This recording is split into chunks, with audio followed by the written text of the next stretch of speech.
Hantavirusi si transmetohet dhe pse ekspertët përjashtojnë rrezikun pandemik.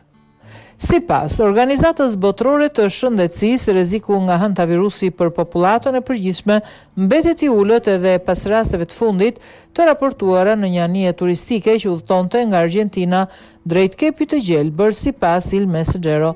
Organizata thekson se virusi zakonisht transmetohet nga kontakti me brejtës të infektuar ose jashtë të tyre, ndërsa transmetimi nga njeriu tek njeriu është shumë I rrallë dhe është dokumentuar vetëm për variantin Andes.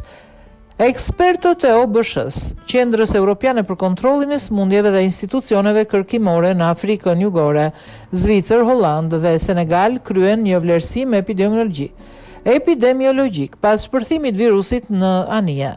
Analizat laboratorike konfirmuan se bëhet fjala për variantin Andes të hantavirusit. Ekspertët shpjegojnë se infektimi zakonisht ndodh kur njeriu thith grimca të kontaminuara nga urina apo jashtë e brejtësve, sidomos gjatë pastrimit vendeve të infektuara. Simptomat fillestare përfshin ethje, lodhje, maramendje të vjella dhe skuqje dhe dhimbje muskulare, ndërsa në raste më të rënda mund të shkaktojnë simptoma pulmonare ose temperaturë hemoragjike dhe dëmtim të veshkave.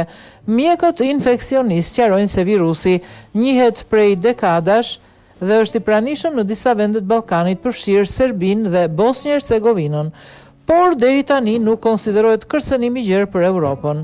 Hantavirusi transmetohet te njeriu kryesisht përmes kontaktit me brejtës të infektuar ose me jashtë e tyre dhe mund të shkaktojë infeksione serioze si ethje hemoragjike dhe sindrom renale ose sindrom pulmonare. Megjithatë, virusi I paraqet rrezik të ulët për popullatën e përgjithshme.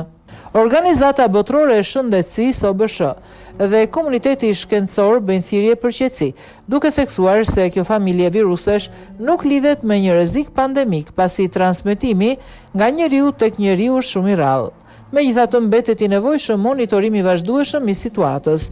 Virusi mund të shkaktojë infeksione të rënda si ethje hemoragjike ose sindrom pulmonare, por transmetimi ndodh përmes kontaktit të drejtë për drejtë me brejtës të infektuar apo me jashtë e tyre.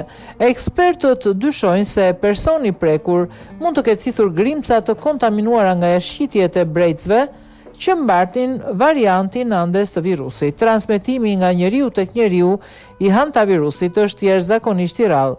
Megjithëse autoritetet shëndetësore theksojnë nevojën për mbikëqyrje të vazhdueshme.